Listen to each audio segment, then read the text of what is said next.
Assalamualaikum warahmatullahi wabarakatuh. Kami di sini akan menjelaskan mengenai analisis vulkanologi Gunung Merapi, Provinsi Jawa Tengah. Next. Di sini anggota kelompok kami terdiri dari yang pertama ada Hanifah Hamna Lydia dengan NIM H1 Channel 21003, kemudian saya sendiri Najma Ayu dengan NIM H1 Channel 21033 dan Natasha Ananta dengan NIM H1 Channel 21034. Next. Nah, penjelasan yang pertama akan diberikan oleh teman saya. Silahkan. Oke, jadi di sini kita akan membahas tentang Gunung Merapi. Di mana sih letak Gunung Merapi itu? Letak Gunung Merapi itu berada di dalam wilayah Provinsi Jawa Tengah, yakni Kabupaten Klaten di sisi tenggaranya, Kabupaten Magelang di sisi baratnya, serta Kabupaten Boyolali yang ada di sisi utara dan timur. Nah, proses tektonik yang terjadi itu, gunung ini tuh terletak pada zona subduksi, di mana lempeng Indo-Australia itu menunjam di bawah lempeng Eurasia yang mengontrol vulkanisme di Sumatera, Jawa, Bali, dan juga Nusa Tenggara. Gunung Merapi ini muncul di bagian selatan dari jajaran gunung api di Jawa Tengah, mulai dari utara ke selatan, yaitu Ungaran, Telomoyo, Merbabu, Merapi dengan arah North 165 East.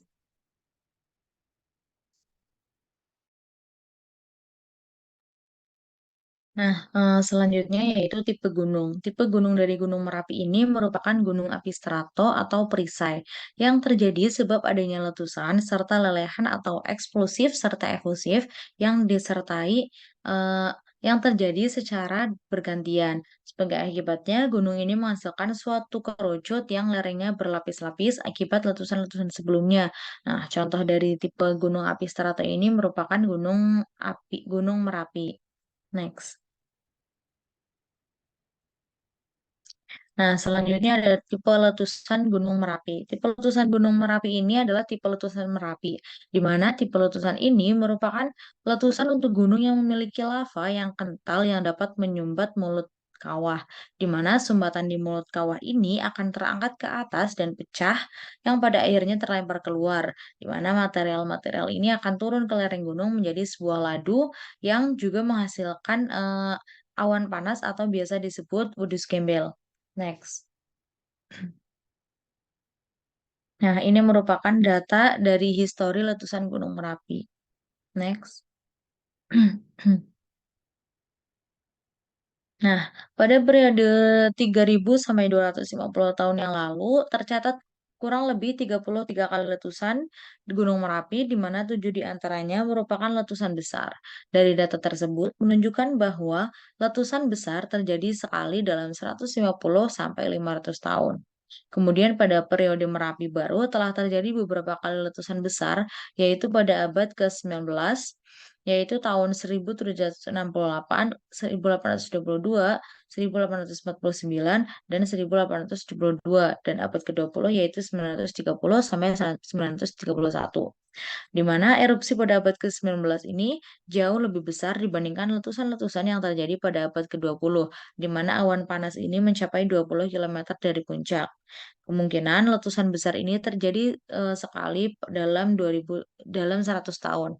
Kemudian, aktivitas Merapi pada abad ke-20 ini terjadi minimal 28 kali letusan, di mana letusan terbesar terjadi pada tahun 1931, yaitu sudah 3/4 abad tidak terjadi letusan besar. Kemudian, letusan yang terakhir terjadi pada Gunung Merapi pada tanggal 26 Oktober 2010, di mana sifat letusannya yaitu eksplosif disertai dengan dentuman. Nah, karakteristik dari letusan Gunung Merapi ini yaitu mengarah ke barat laut, di mana pada tahun 1872 sampai 1931 arah letusannya itu mengarah ke barat laut. Namun sejak tahun 1930 sampai 2001 ini arah letusannya didominasi ke arah barat daya. Next. Nah, di sini sebelah kiri terdapat gambar dari letusan Gunung Merapi pada tahun 1930 dan di sebelah kanan terdapat gambar dari letusan Gunung Merapi tahun 2010, di mana pada tahun 2010 ini eh, letusannya bersifat eksplosif disertai dengan awan panas dan juga dentuman, yaitu berbeda dari letusan-letusan sebelumnya yang terjadi bersifat efusif dengan pembentukan kubah lava dan awan panas guguran. Next. Nah, selanjutnya akan dijelaskan oleh teman saya. Selanjutnya yaitu produk yang dihasilkan dari letusan Gunung Merapi. Pertama yaitu produk primernya yaitu lelehan lava dapat dilihat seperti gambar di berikut. Pada tanggal 26 bulan Maret 2023 terjadi lelehan lava di sisi barat daya Gunung Merapi seperti itu. Next.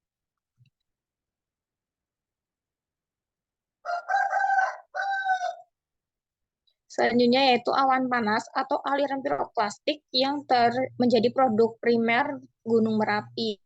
Untuk awan panas ini sudah terkenal ya seperti itu untuk letusan Gunung Merapi. Data terbaru terjadi letusan yang mengeluarkan awan panas dengan ketinggian 1,5 km. Untuk yang sebelah kanan itu gambar bagaimana morfologi-morfologi yang terbentuk akibat dari aliran piroklastik. Next.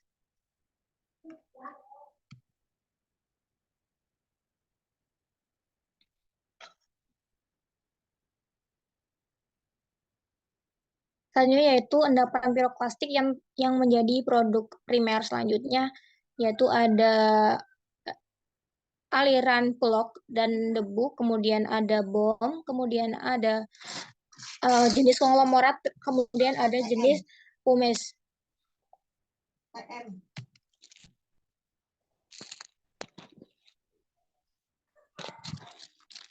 Next.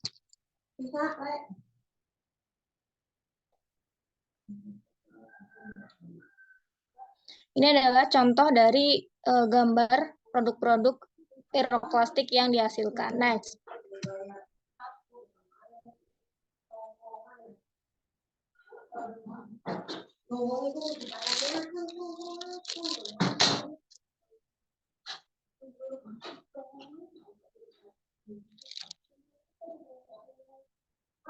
Selanjutnya itu produk primer gas vulkanik beracun. Untuk gas vulkanik beracun yang dihasilkan contohnya ada CO2 dan H2O seperti pada ledakan tahun 2010. Untuk kandungan CO2-nya itu sangat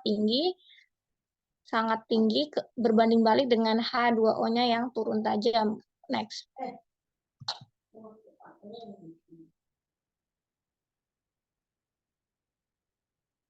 Selain itu ada kandungan gas SO2 atau silikat yang apabila terjadi ledakan maka kandungannya akan meningkat seperti itu. Seperti pada grafik ini yang titik-titik merah, kandungan pada awan panas pertama atau saat terjadinya letusan pertama itu sangat tinggi. Kemudian nanti setelah letusannya berakhir akan berangsur turun. Next.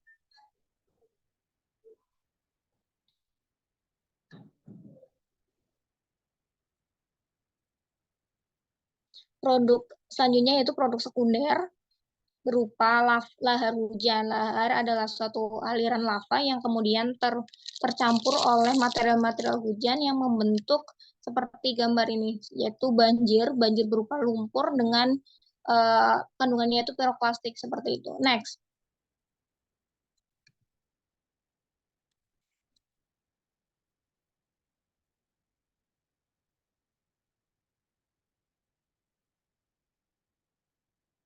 Dan ini adalah banjir dari lahar dinginnya dan dampaknya lumayan seperti yang digambar itu ada mobil-mobil terjebak atau terjadinya banjir bandang yang dihasilkan dari lahar seperti itu. Next.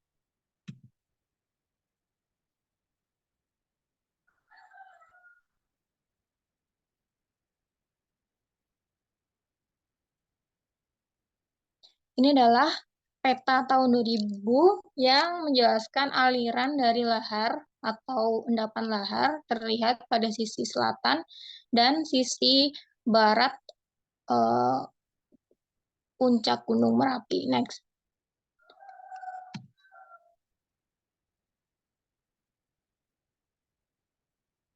Selanjutnya itu sisa-sisa letusan dari Gunung Merapi. Yang pertama adalah kubah lava. Seperti yang dijelaskan tadi bahwa jenis letusannya yaitu eksplosif dan dalam sejarahnya pernah terjadi letusan aktif dan akibat hal tersebut terbentuk kubah lava pada sisi kawah, tengah, dan barat daya dari Gunung Merapi dan untuk pertumbuhan dari kedua kubah lava ini termasuk kategori rendah seperti itu. Di gambar sebelah kanan ini adalah gambar pada tahun 2018 bagaimana bentukan terakhir dari kubah lava Gunung Merapi. Next.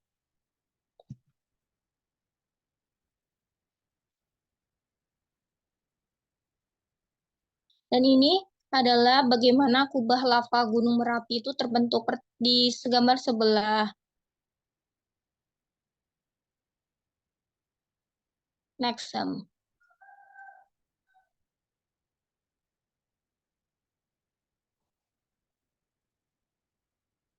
Ya, ini adalah bagaimana kubah lava Gunung Merapi itu terbentuk. Di gambar sebelah kiri awalnya datar, kemudian diterobos oleh lava dan terbentuk bentuk kubah yang lama-kelamaan itu semakin membesar. Dan sebelah kanannya itu adalah gambar aslinya seperti itu. Next. Selanjutnya itu fumarol. Fumarol adalah lubang keluarnya gas-gas vulkanik dari suatu gunung. Untuk fumarol di Gunung Merapi ini tidak terlalu jelas, tapi fumarol ini terbentuk di antara kubah lava. Kemudian ini tidak mempunyai area tertentu, seperti gambar di sebelah kanan tuh gas-gasnya keluarnya dari puncak seperti itu. Next.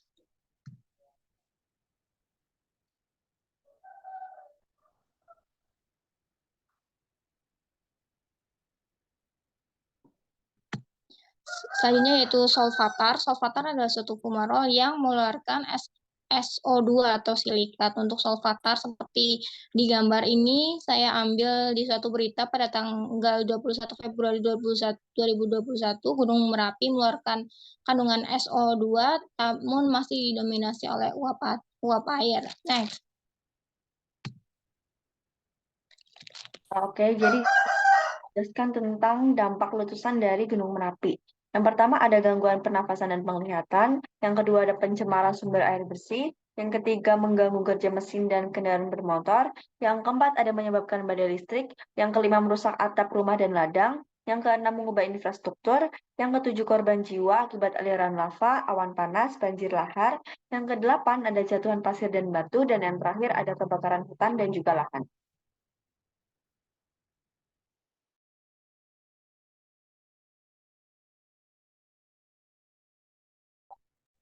Ya, selanjutnya itu jenis pemantauan apa yang dilakukan pada Gunung Merapi. Untuk Gunung Merapi, pemantauannya itu ada pemantauan lahar, pemantauan perubahan permukaan atau deformasi permukaan, kemudian pengukuran geofisika, pemantauan gas, kegempaan, dan penginderaan jauh. Pemantauan ini sudah menggunakan teknologi yang termutakhir, kemudian dan ini sudah dilaksanakan sejak tahun 1924. Untuk apa pemantauan ini senantiasa dilakukan seperti itu agar kita mengetahui aktivitas apa yang terjadi pada gunung dan kita dapat melabeli biasanya tuh gunung dikasih label waspada atau bahaya seperti itu dan untuk nanti kebutuhan mitigasi apabila terjadi bencana letusan. Next. Oke, di sini saya akan membacakan cerita rakyat dari Gunung Merapi. Nah, tokoh-tokohnya itu yang pertama ada Empu Rama, Empu Pamadi, Kris Pusaka, Dewa Batara Penyarikan, Dewa Batara Guru, dan Dewa Batara Narada. Nah, jadi tuh zaman dahulu kala tuh di sebuah hutan yang lebat ada dua orang pandai besi yang bernama Empu Rama dan Empu Pamadi. Nah, kedua empu tersebut tuh sangat sakti karena punya keahlian untuk membuat keris pusaka. Nah, keris pusaka tersebut itu mereka buat ditempa hanya dengan tangan kosong walaupun keris dalam keadaan panas akibat pembakaran tungku. Di tempat lainnya, di atas langit, Dewa Batara Guru tuh melihat Pulau Jawa tuh miring ke selatan. Nah, akhirnya tuh diutuslah dua orang dewa, yaitu Batara Penyarikan dan Batara Narada untuk melihat ke bumi apa gerangan yang menjadi penyebab Pulau Jawa itu miring ke selatan. Setelah dilakukan pemeriksaan oleh kedua dewa tersebut, maka diketahui penyebab Pulau Jawa itu miring ke selatan dikarenakan ada sebuah gunung yang terlalu selatan dekat pantai. Nah, atas laporan itu tuh akhirnya Batara Guru memerintahkan agar Gunung Jamur Dipa dipindahkan ke arah tengah yang datar agar Pulau Jawa itu tidak terus-menerus miring ke selatan. kedua dewa tersebut melaksanakan perintah Batara Guru untuk mencari tempat untuk memindahkan Gunung Jamur. Nah, akhirnya setelah sekian lama mencari, didapatlah suatu hutan yang cocok untuk memindahkan Gunung Jamur Dipa. Tetapi hutan tersebut itu tuh bertempat tinggal dua orang empu sakti yang bernama Empu Rama dan Empu Pamadi. Nah, akhirnya tuh Dewa Batara Narada dan Dewa Batara Penyarikan tuh kan minta izin kepada kedua empu tersebut agar pindah dari lokasi hutan itu karena hutan itu akan dipakai untuk memindahkan Gunung Jamur Dipa. Tapi itu kedua empu itu menolak karena hutan itu tempat tinggalnya sejak dulu.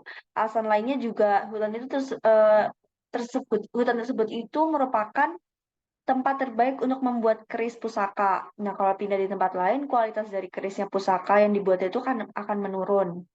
Atas penolakan tersebut, dengan terpaksa kedua dewa tersebut melakukan kekerasan dan bertarunglah kedua empu tadi melawan dua dewa utusan Batara Guru. Nah, pertarungan sengit ini pun berlangsung berhari-hari, siang dan malam tanpa henti. Hingga suatu hari, Empu Rama bisa mengalahkan Dewa Batara Narada dan Empu Mamadi bisa mengalahkan Dewa Batara Penyerikan.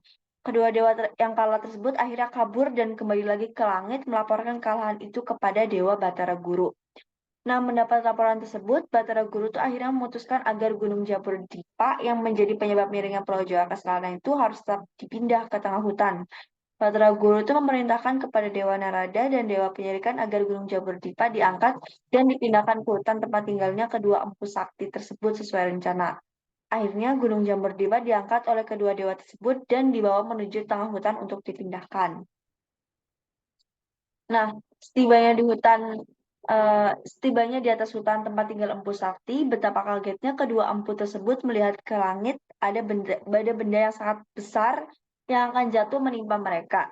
Tidak berapa lama kemudian benda besar itu berupa Gunung Jabur Dipa menimpa kedua empu sakti dan mati seketika. Nah, dari tengah Gunung Jabur Dipa itu timbullah kawah yang mengeluarkan asap putih dari dalamnya. Konon, asap putih itu berasal dari tungku api pembakaran tempat menimpa besi yang akan dijadikan keris oleh kedua empu.